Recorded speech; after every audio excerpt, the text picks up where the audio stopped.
Hi, I trust this finds you well. I hope you've had a good week. Here's a thought on this week's Parsha. Once again, a double header, Behar and Bechukotai. And with those, we finish the third book of the Torah. This week in Shul, we had a lovely communal Lag BaOmer celebration. And for entertainment, we had a fire twirler. Fire is very much associated with Lag BaOmer. But not only was she twirling fire, but she was also eating the fire and breathing this big old flame.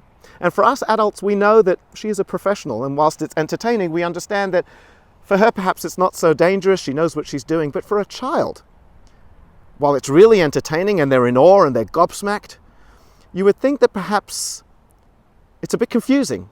On the one hand, they're taught, hopefully, by their parents and teachers how playing with fire and putting fire next to one's body is very, very dangerous, and here they're seeing somebody play with fire and spin fire and eat fire. It must send confusing messages, and therefore it's important for the entertainer to put out a disclaimer to warn the children that she's a professional and they definitely shouldn't do it at home, and so on.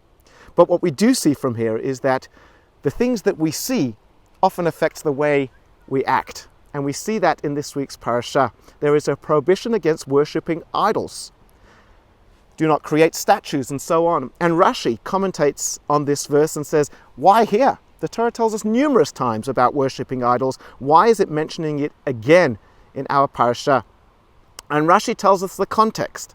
It's talking about an individual, a Jewish person who has fallen on tough times and has to sell themselves into slavery to work for somebody else. And in this scenario, they're working for a non-Jewish master. So Rashi tells us that we're worried that this individual who has particular traditions and values of the Jewish faith, when he now is boarding and spending a lot of time with somebody who is not part of their faith and not obligated to do certain things and doesn't have the same traditions, well, they may be influenced, and therefore do not worship idols like your master may be worshipping. The question is, this individual may not be insecure, may be a very proud Jewish person and knows their boundaries and knows their traditions and values. Why would they be influenced?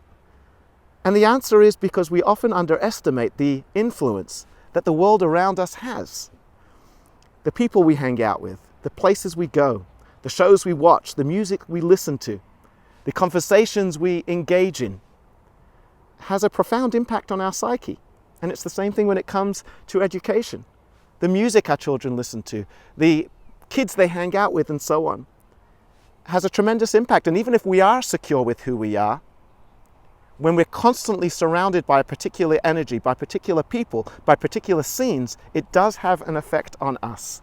And therefore, perhaps a message that we can take from this week's Parsha is the importance of surrounding ourselves with people, with ideas, with energy, in an environment that is in line with the things we hold dear, that brings out the best within us.